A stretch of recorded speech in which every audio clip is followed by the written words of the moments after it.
안녕하십니까? 예, 날이 무척 더워졌습니다. 어제 저녁에 말씀 준비하면서 갈증이 나서 찬물을 이렇게 벌컥벌컥 했더니 그만 배탈이 나가지고 밤새도록 배가 아파서 잠을 좀 못 자서 지금 몽롱합니다. 주님께서 내 힘 의지하지 말고 내 생각 의지하지 말고 성령님 의지하라고 제 머릿속에서 싹 이걸 지우신 것 같아요. 예.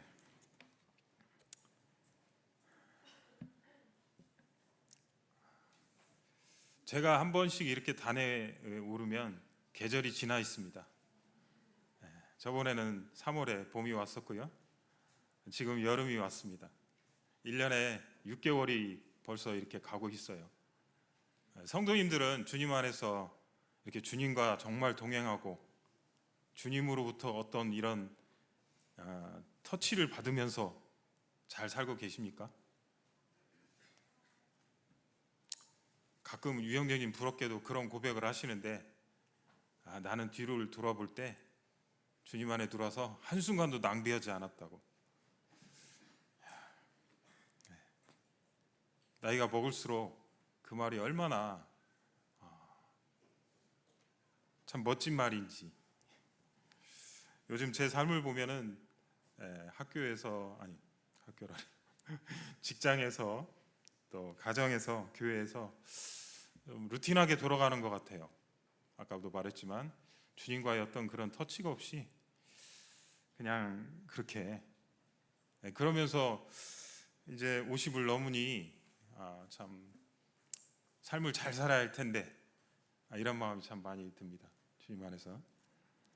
그러면서 빌립보서 3장에 보면은 정말 성령 충만해서 삶을 한순간도 낭비하지 않은 바울의 고백이 나오거든요. 그 말씀을 성도님들과 짧게 교제하기를 원합니다.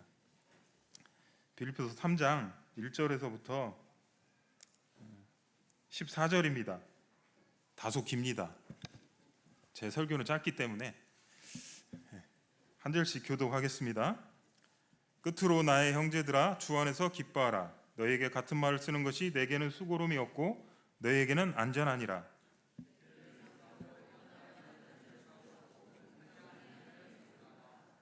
하나님의 성령으로 봉사하며 그리스도 예수로 자랑하고 육체를 신뢰하지 아니하는 우리가 곧 할례파라.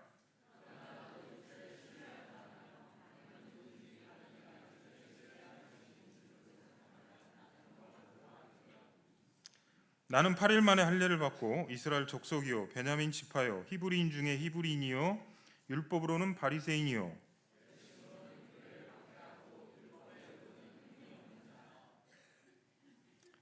그러나 무엇이든지 내게 유익하던 것을 내가 그리스도를 위하여 다 해로 여길 뿐더러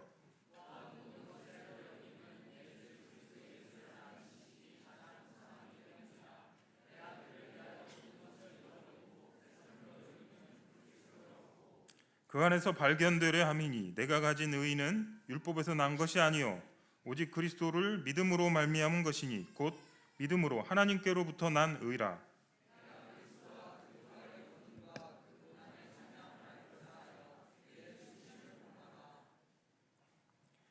어떻게 해서든지 죽은 자 가운데서 부활에 이르려 하노니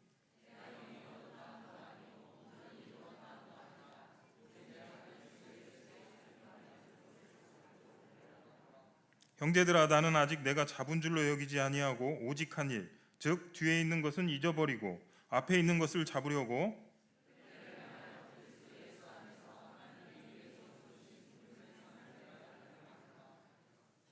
예, 감사합니다. 첫 절에 보면 나의 형제들아 주 안에서 기뻐하라라고 명령을 하고 있습니다. 아시다시피 바울은 지금 멀리 떨어져 있는 로마 감옥에 있죠. 빌립보 성도들에게 이렇게 편지를 쓰고 있는데 빌립보서가 애칭이라고 해야 하나요? 기쁨의 서신이죠. 곳곳에서 기뻐하라라고 이렇게 바울이 주 안에서 명령을 하고 있습니다.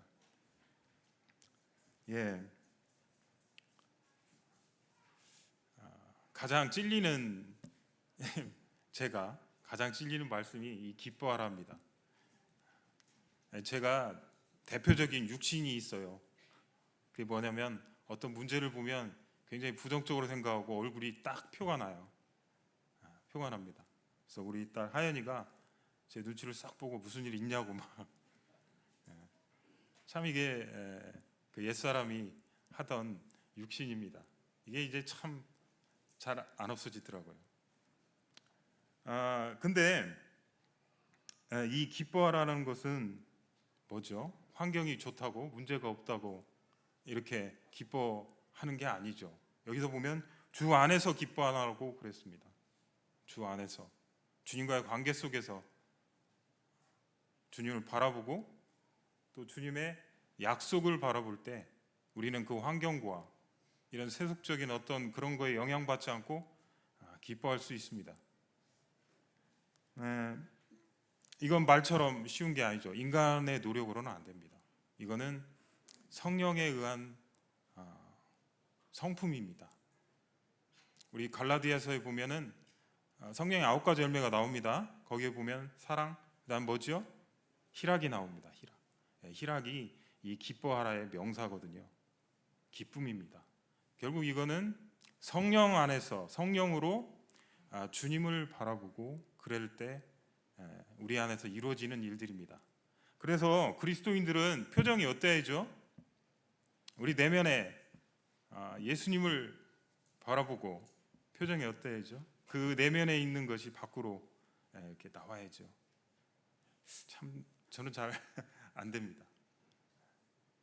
그 기쁨의 표정, 미소라고 얘기하면 좋을 것 같아요. 억지 웃음이 아니라 미소.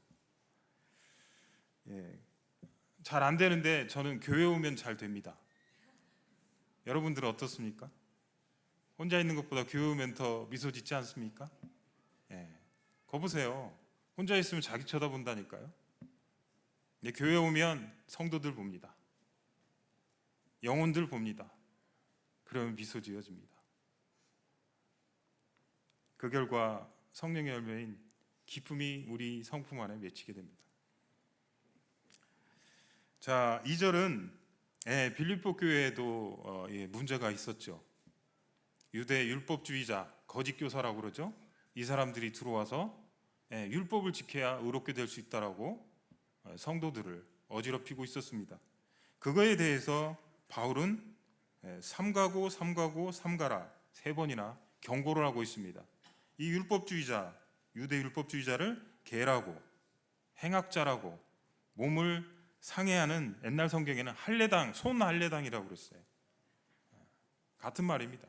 이 개는 뭐냐? 여기서 집에 키우는 예쁜 개가 아니라 들개, 집 없는 개들 있죠. 몰려다니면서 온갖 더러운 짓 하는 마치 그런 율법주의자들 교회에 몰래 들어와서 그렇게 어지럽히는 그걸 개로 표현을 하고 있습니다. 그래서 믿음이 약한 성도들을 흔들죠. 그리고 그들이 내세우는 게 뭐죠? 할례를 했냐, 표시를 가졌냐, 이런 거라는 자들입니다. 그런데 바울은 오히려 3절이 참 마음에 아멘이 됩니다.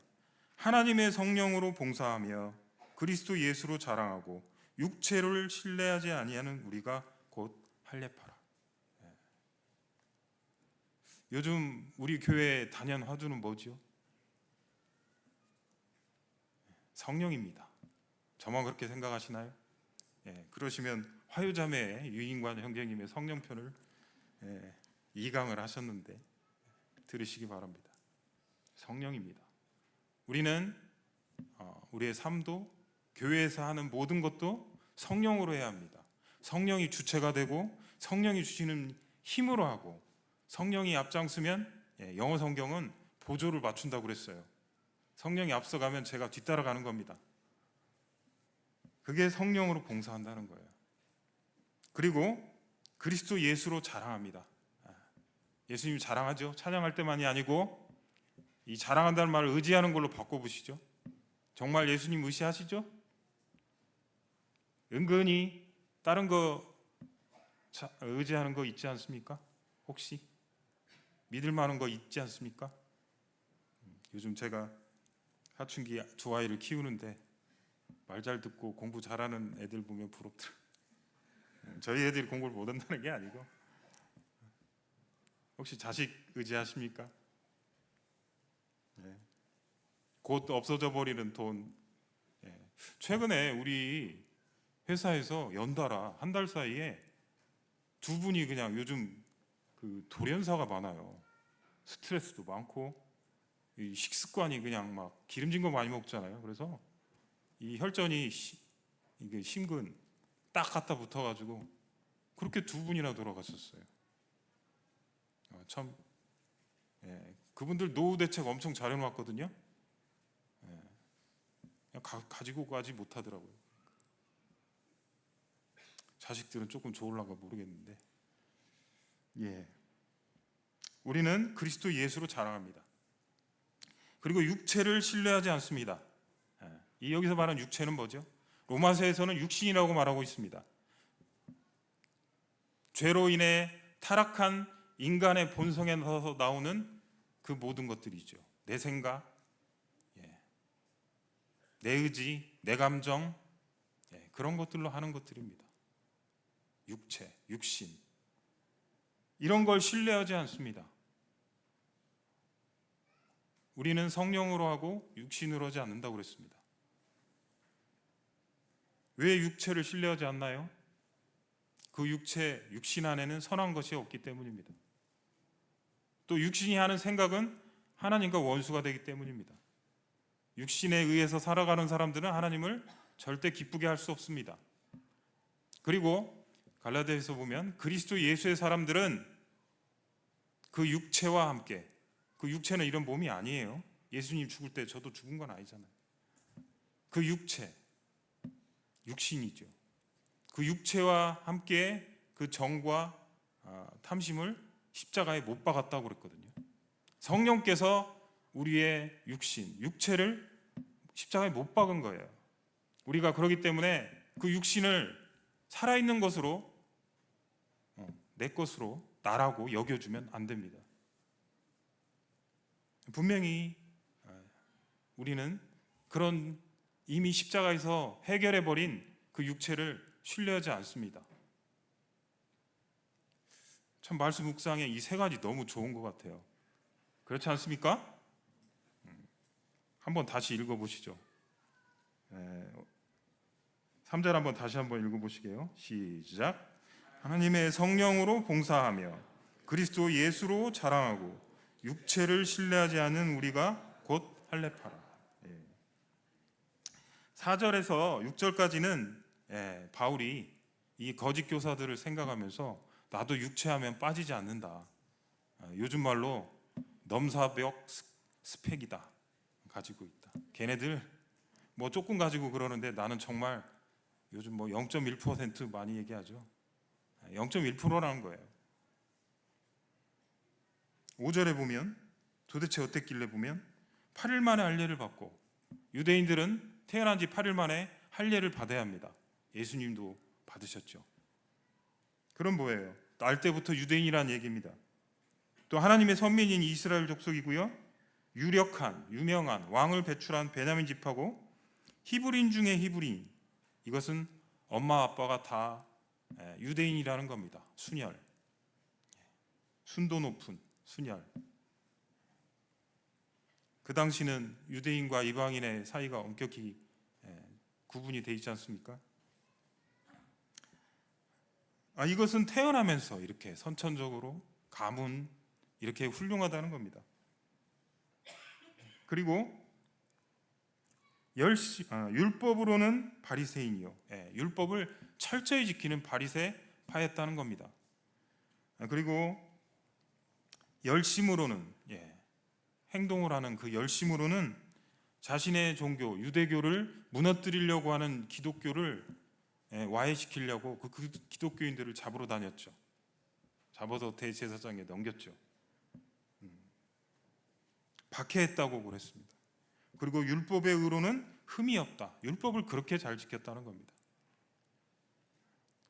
바울이 생각하기에 자기는 하나님의 의, 하나님이 요구하는 그 수준에 도달했다고, 가졌다라고 이렇게 생각을 했을 겁니다. 그런데 7절이 뭐든 그러나 나오면은 중요한 말이고 전환국면이 됩니다. 그러나 그 사이에 뭐가 있었나요? 다메섹의 그 길에 도상에서 예수님을 만나게 된 겁니다. 예수님을 만나고 구원을 받고 하나님의 의를 얻었습니다. 그러고 난 뒤에 이제 무엇이든지 내게 유익하던 것, 그 전에 말했던 것들이죠. 가문이든 태생이든 학벌이든 그 모든 것, 이런 것이 해로 바뀌었습니다. 또 8절에 보면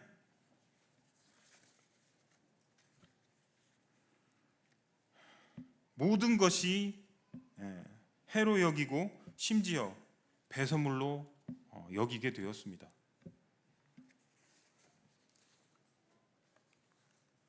내게 유익하던 것, 그것이 이제 정반대, 손해로 된 겁니다.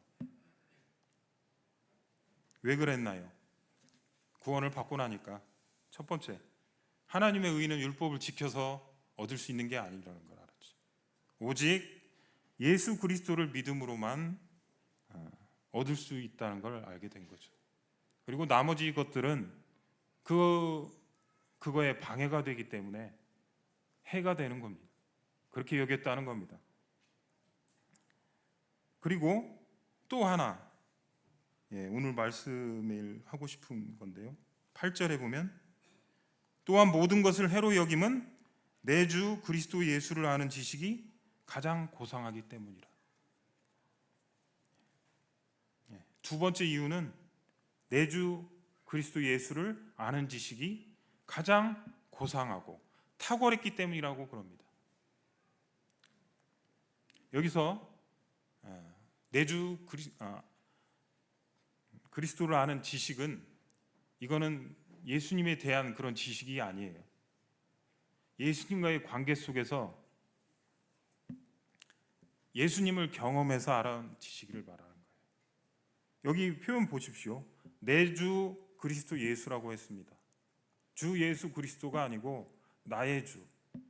그러니까 바울은 예수님을 주님으로 경험해서 이렇게 부르고 있는 겁니다. 예를 더 들면 우리가 예수님의 십자가의 보혈로 죄사함을 받습니다. 구원을 받습니다. 그렇기 때문에 예수님을 구주로 경험해서 합니다. 또 우리 예수님을 주님으로 부르죠. 우리의 모든 삶 가운데 우리 문제 주권자이시고 또 그 문제를 해결해 주시고 나를 인도해 주시는 분이 예수님이라는 것을 알았을 때 내 주, 나의 주인, 나의 하나님, 나의 주권자라고 이렇게 표현을 하거든요. 그렇게 부르지 않습니까? 이런 것처럼 그리스도를 아는 지식은 예수님을 아는 지식입니다. 바울은 그것 때문에 모든 것을 잃어버리고, 아니 배설물로 여긴다고 했습니다. 여러분들은 어떤 이유로 주님을 따르고 있습니까?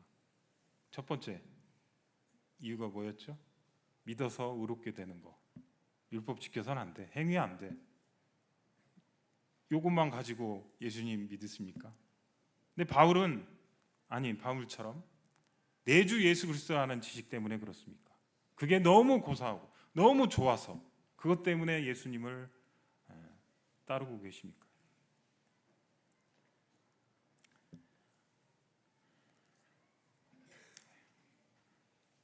10절에 보면 그리스도 예수를 아는 지식을 다르게 표현하고 있습니다.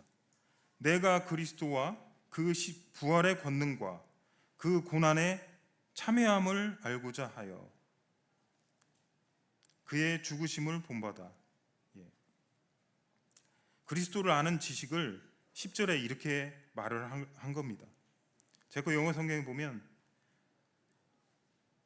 내가 정말 그리스도를 알고 싶다. 그리고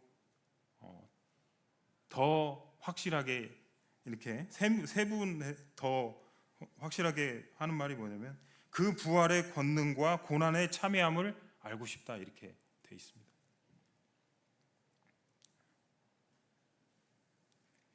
그러니까 우리가 그리스도를 아는 것은 그걸 알기 위해서는 방법이 여기 나옵니다. 그건 뭐냐면 그의 죽으심을 본받아라는 그 말입니다. 우리가 주님을 알고 싶으면 그의 죽으심을 본받아야 합니다. 예수님의 죽으심은 어떠신가요? 그분은 어떤 분이셨죠? 만물을 창조하신 창조주십니다. 제2위 되신 성자 하나님이시고요.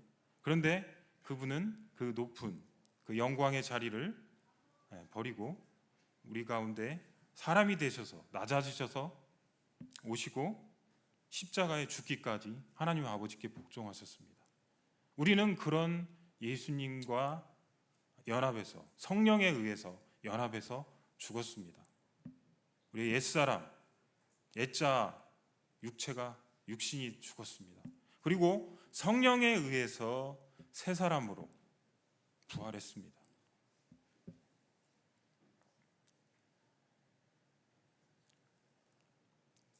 내가 죽어야 옛사람이 죽어 있는 걸 알아야 새 사람으로 살아갈 수가 있는 겁니다. 그래야만 성령이 이끄는 대로 순종할 수 있는 거예요. 그럴 때 우리는 예수님을 알아갈 수가 있는 거예요. 예수님을 경험할 수 있는 거예요. 부부가 오래 살면 서로 알면서 닮지요. 저하고 아내도 닮았다 하면 아내가 굉장히 기분 나쁘랄 거예요. 내면이 닮았다는 얘기입니다. 예수님을 알아갈수록, 예수님을 겪어서 알아갈수록 우리는 예수님, 주님을 닮게 되어 있습니다. 즉 성화의 삶을 사는 겁니다. 바울이 정말로 원했던 것은 그 예수님을 알아서 예수님을 닮고 싶었던 거예요. 그 안에 맡겨진 사명도 있고요, 사역도 있고요. 그걸 통해서 주님은 예수님 닮는 그 바울을 만들고 계십니다. 어디 바울에게만 적용되는 얘기인가요? 우리 안에 성령이 오셨습니다. 오늘 쌍둥이들이 감사를 성령 가지고 다 둘이 하더라고. 쌍둥이. 여기서만 쌍둥이는 큰 쌍둥이에요. 알죠? 승환정환.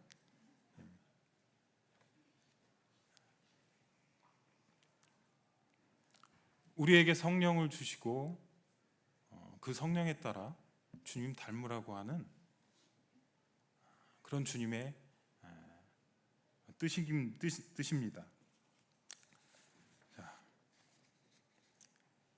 12절에서 14절까지는 이렇게 바울이 삶의 목표를 향해서 이렇게 임하는 자세, 그거에 대해서 나오고 있습니다. 여기 보면 내가 이미 얻었다함도 아니요. 예수 그리스도를 완전히 아는 거, 이거를 구원받을 때 바로 알 수는 없죠. 그래서 바울도 그렇게 고백을 합니다. 그리고 온전히 이루었다함도 아니요. 주님을 온전히 닮을 수는 없습니다. 바울은 그렇게 얘기를 하고 있습니다. 그런데 오직 내가 그리스도 예수께 잡힌 바 된 그것을 잡으려고 달려간다 그랬습니다. 예수님께서 바울을 잡았어요. 어떤 이유 때문에, 목적 때문에. 바울은 그 목적을 잡으려고 지금 달려간다는 거예요. 여러분, 구원받은 그리스도인들은 예수님께 잡혀 있다는 거 아십니까? 그런 생각 안 드십니까? 아까 찬송, 제가 결혼 못하고 오랫동안 헤맬 때 많이 불렀던 찬송입니다. 나의 길 오직 그가 아시나니 나를 단련하신 후에 정금같이 나오리라.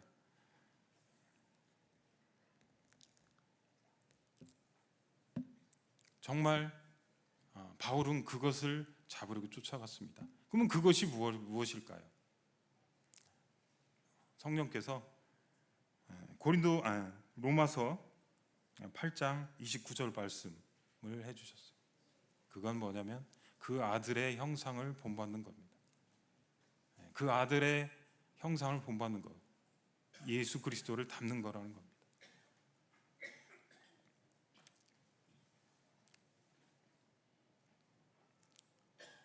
즉 성화를 위해서 온전한 주님이 부를 때까지 그 성화를 위해서 달려간다는 겁니다. 예. 유영재님 2주 전 그 화요자매 참 교제를 참 잘 들었어요. 이미 다 아는 건데 처음 듣는 것처럼 저도 느꼈어요. 어떤 형제님 계속 광고를 하시던데 들어보십시오. 거기서 보면 형제님이 그런 말씀하셨어요. 구원받는 순간도 찰나다. 그리고 나중에 주님 만나서 영화롭게 변하는 것도 찰나다. 어떻게 보면 제가 하는 거 없죠. 수동적으로 되어지죠. 구원받고 변하고. 근데 그 사이에 긴 시간 동안 이 시간을 우리 앞에 주셨다는 거예요. 그 시간이 뭐죠? 주님 닮아가는 시간이죠. 성화입니다.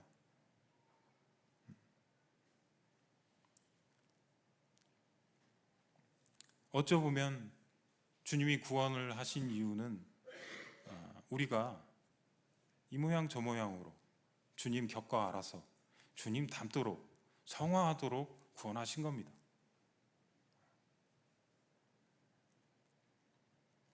자, 마지막으로 13, 14절 보면 바울은 이 삶의 이 목표를 향해서 뛰어가는 삶의 자세를 달리기 선수로 비유해서 말하고 있습니다. 여기 보면 형제들아 나는 아직 내가 잡은 줄로 여기지 아니하고 그러죠. 온전히 주님을 알고 온전히 주님을 닮는 걸 말하는 겁니다. 그것은 이루어진 거라고 여기지 않는 거죠. 그리고 오직 한 일, 즉 뒤에 있는 것도 잊어버리고 달리기 선수가 뒤보면서 뛸 수 없죠. 과거에 있었던 주님 안에서 미끄러지고 넘어지고 실패한 것, 뭐 또 주님 안에서 승리한 것도 있을 수 있죠. 저 같은 경우는 나이가 좀 되다 보니까 주님 안에서 허송스럽게 보냈던 시간도 참 많이 아쉽더라고요. 하지만 그것도 뒤에 던지는 겁니다. 내가 주님 앞에서 부를 그 시간이 얼마인지는 모르지만 그 시간을 향해서 그 시간을 보고 앞으로 뛰는 겁니다. 포기하면 안 되죠. 그리고 표대를 향하여 그랬습니다. 이 표대는 달리는 사람들이 보고 뛰는 거죠. 결승선입니다. 내가 가는 이 길 끝에서 나는 주님을 맞으리. 그런 복음성가 있죠. 그 결승선에서는 주님이 기다리십니다. 그것은 그리스도의 심판대가 될 수도 있습니다. 우리는 이 성화의 길에 달리도록 초청이 된 겁니다. 이걸 포기하시겠습니까?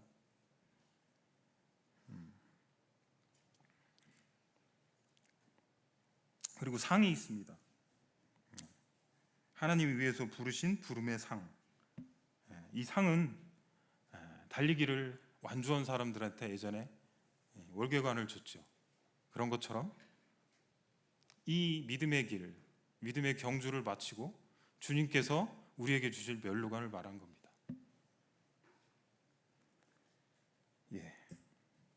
결론적으로 바울이 오늘 이 고백을 통해서 성령께서 바울의 고백을 통해서 우리에게 말하는 것은 뭐냐면 예수 그리스도를 알아가는 삶, 그리스도를 닮아가는 삶, 그 성화의 삶을 달리기 선수처럼 포기하지 않고 끝까지 달리라는 겁니다. 계속 머물러 있지 말고.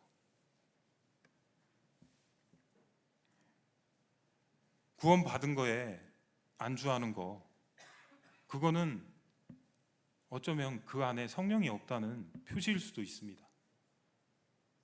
왜냐하면 하나님 아버지께서는 예수 그리스도를 통해서 저희를 구원하시고 우리에게 성령을 보내주십니다.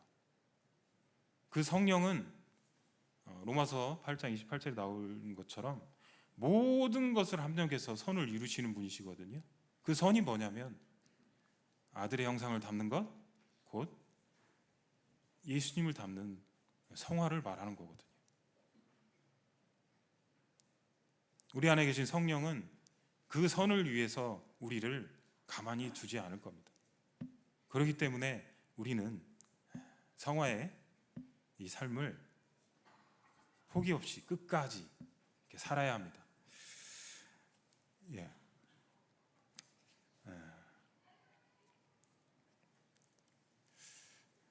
처음에 말씀을 생각할 때 하나님을 아는 지식이 가장 고상하다.